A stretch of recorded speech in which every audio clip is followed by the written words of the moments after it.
প্রিয় দর্শক, আমি শফিকুল ইসলাম এবং আপনারা দেখছেন আরামবাগ টিভি। দর্শক, আজকে একটা অর্ডার সামনে এসছে, যদিও এটা হচ্ছে গতকালকের অর্ডার। দেখুন দর্শক, আমি একটু বড় করে দেখাবো। এই যে 30/12/2023, এখানে দুটো বিষয় বলা হয়েছে, দুটো বিষয় পালনের কথা বলা হয়েছে আর কি। একটা হচ্ছে যে স্টেট ডে, আর একটা হচ্ছে স্টেট সং, মানে রাজ্য দিবস এবং রাজ্য সঙ্গীত।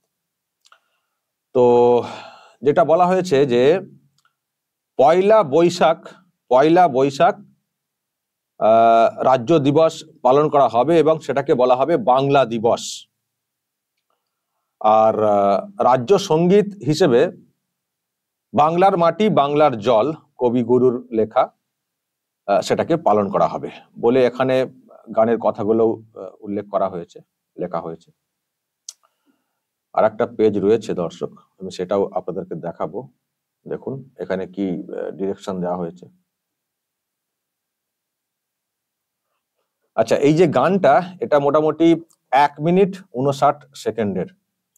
আচ্ছা, স্টেট ডে তো হবে, আর এই যে স্টেট সং যেটা মানে রাজ্য সঙ্গীত যেটা, সেটা হচ্ছে বলা হচ্ছে যে এটা একেবারে বাধ্যতামূলক। রাজ্য সরকারের যখন কোনো প্রোগ্রাম হবে, অ্যাট দ্য স্টার্ট মানে শুরুতে এই রাজ্য সঙ্গীতটাকে গাইতে হবে।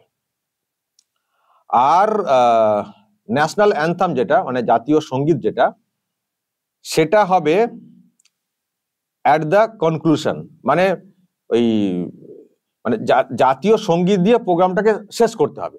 মানে প্রোগ্রামের শুরুতে হবে রাজ্য সঙ্গীত আর শেষে হবে জাতীয় সঙ্গীত। মানে রাজ্য সঙ্গীত দিয়ে স্টার্ট হবে আর জাতীয় সঙ্গীত দিয়ে শেষ হবে, এবং মাঝখানে প্রোগ্রাম চলবে যা হওয়ার। মানে এটা বলা হয়েছে, শুরুতে রাজ্য সঙ্গীত, শেষে জাতীয় সঙ্গীত। আর যে কথা বলা হয়েছে এখানে, যখন হবে রাজ্য সঙ্গীত এবং জাতীয় সঙ্গীত, সেক্ষেত্রে যেটা বলা হচ্ছে যে যারা ওখানে থাকবেন সকলকে স্ট্যান্ড মানে সকলকে দাঁড়াতে হবে বলে এখানে বলা হয়েছে state song and national anthem.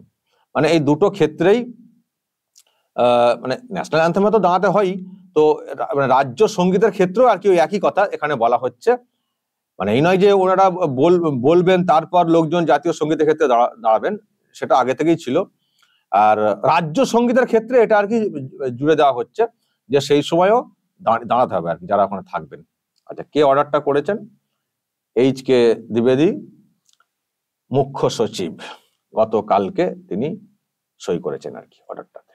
তো দর্শক, এই হচ্ছে বিষয়।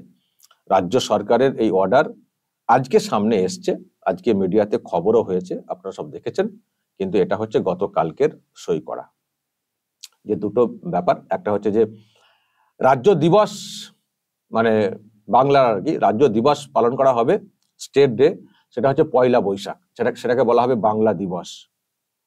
আর রাজ্য সঙ্গীত সেটাও হবে, আপনারা দেখলেন, সেটা অর্ডার কপি তো সেটা রয়েছে, দেখতে পাচ্ছেন, বাংলার মাটি বাংলার জল।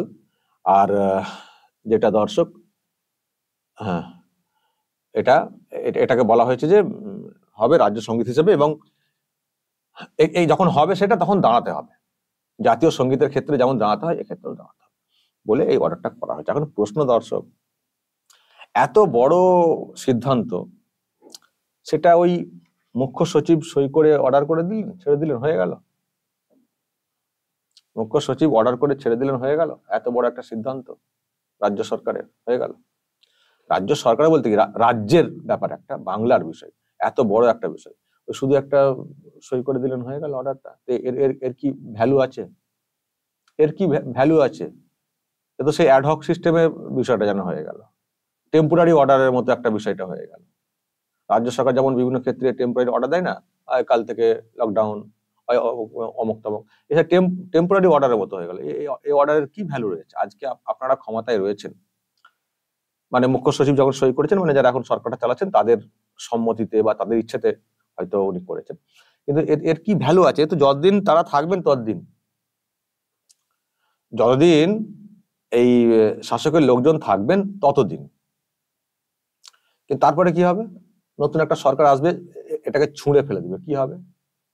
কিন্তু এত বড় একটা সিদ্ধান্ত, বাংলার আবেগ যেখানে জড়িত, বাংলা দিবস মানে রাজ্যের ডে যেটা বলা হচ্ছে,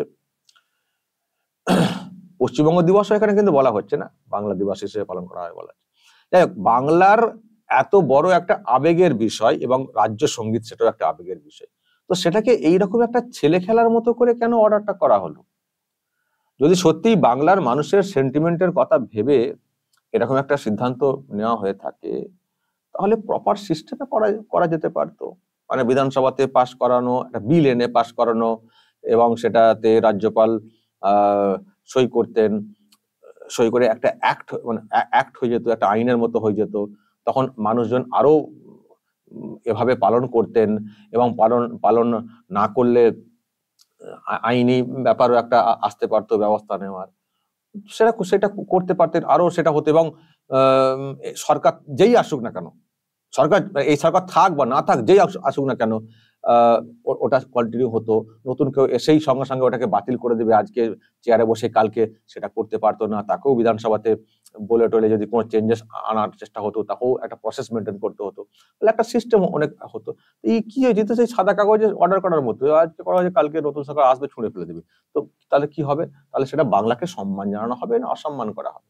তো এমন একটা সিস্টেম করবেন, এমন একটা সিদ্ধান্তে আসবেন, এমন একটা সেটাকে করে যাবেন, রেখে যাবেন, একটা প্রপার একটা আইনের মতো করে রেখে যাবেন না, একটা প্রপার সিস্টেম করে রেখে যাবেন না। এসে বসে একটা রেজলিউশন হওয়ার মতো বসে একটা সিদ্ধান্ত নিলাম, কয়েকজন মিলে হয়ে গেল, বিধানসভাতে একটা প্রস্তাব পাস করালাম, হয়ে গেল, প্রস্তাব পাস হবে, বিল পাস হবে, সেটাতে রাজ্যপাল সম্মতি দেবেন, একটা প্রপার সিস্টেমে একটা তো থাকবে, তবেই তো সেটা চিরকালীন থাকবে।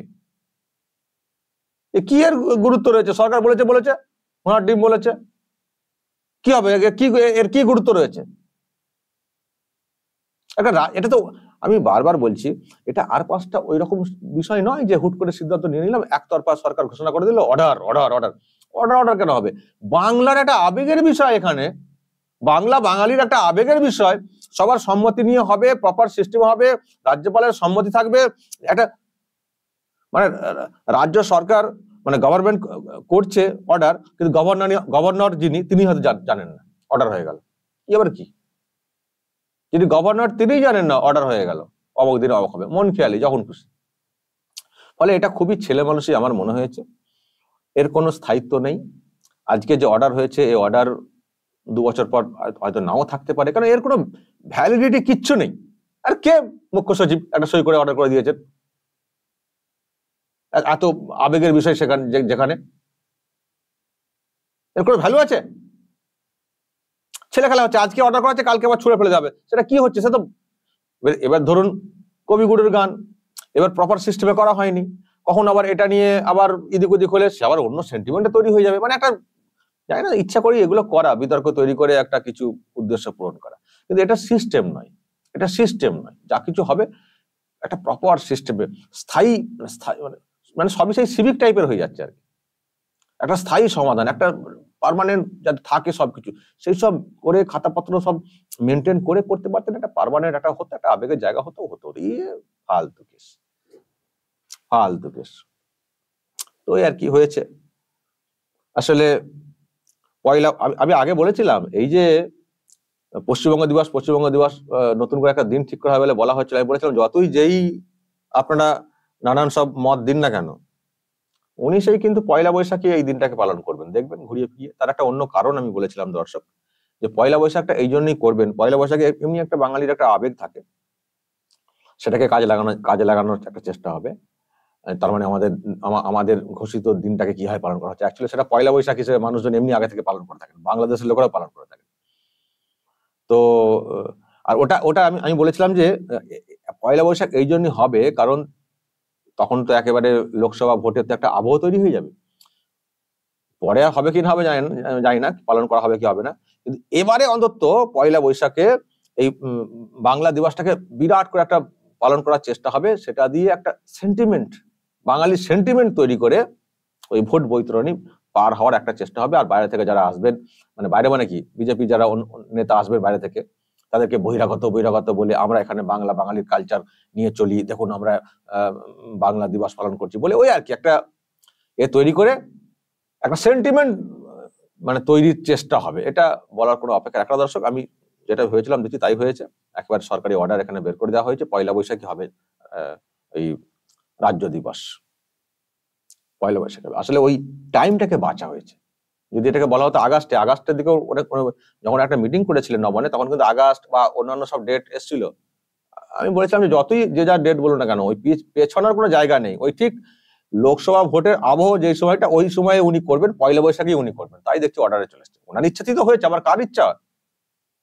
বিধানসভাতে প্রস্তাব ইত্যাদি বলা হয়েছিল, কিন্তু আলটিমেটলি প্রপার সিস্টেমে করা হলো না। গভর্নর জানলেন না, কিন্তু গভর্নমেন্ট বিজ্ঞপ্তি করে দিয়ে বসে আছে। আর এই যে দেখুন, গানটার ব্যাপারে আমি কিছু বলতে চাই না। কবিগুরুর সব গানই আমাদের ভালো লাগে, রাজ্য সঙ্গীত। তাও তো আবার এখানে রাজ্য সঙ্গীত লেখা হয়েছে। বিধানসভাতে তো মুখ্যমন্ত্রী বলেছিলেন যে রাজ্য জাতীয় সঙ্গীত, রাজ্য জাতীয় সঙ্গীত বলা হয়েছিল। সেটা আরো মারাত্মক ছিল বিষয়টা। তো এখানে বলা হয়েছে যে রাজ্য সঙ্গীত আগে, শেষে জাতীয় সঙ্গীত। তো যাই হোক দর্শক, সেটা আছেই, সেটা নিয়ে অনেক প্রশ্ন হয়তো তোলা যেতে পারে, কিন্তু আমি যেটা মেনলি বলতে চাইছিলাম রাজ্য দিবস যেটা। আচ্ছা, রাজ্য দিবস হুট করে পয়লা বৈশাখ হবে, কি কি এর কি কি কি ব্যাখ্যা রয়েছে? পয়লা বৈশাখ কেন হবে? পয়লা বৈশাখের সঙ্গে রাজ্য দিবসের কি সম্পর্ক? যেসব রাজ্যে রাজ্য দিবস পালন করা হয়, তার এক একটা ইতিহাস আছে। এই আশপাশের রাজ্য রয়েছে না, যেদিন তৈরি হয়েছিল রাজ্য, ভেঙে অন্য রাজ্য থেকে ভেঙে হয়েছিল, সে একটা ডেট থাকে, সেই ডেট ধরে ধরে সেখানে রাজ্য দিবস একটা হয়ে আছে এবং সেটা পালন করা হয়। তো বাংলাতে পয়লা বৈশাখে রাজ্য দিবস কি কি পালন হবে? কি কারণটা কি? বাংলার ক্যালেন্ডারের প্রথম দিন বলে হয়ে গেল, ওই দিনেতেই বাংলা দিবস পালন করব? মন খেয়ালি, কোনো ইতিহাস নেই, কোনো কানেকশন নেই, একটা রাজ্যের উৎপত্তির কোনো যোগ নেই, হয়ে যাবে পয়লা বৈশাখ? হ্যাঁ, সব কালীঘাটের সিদ্ধান্ত নাকি?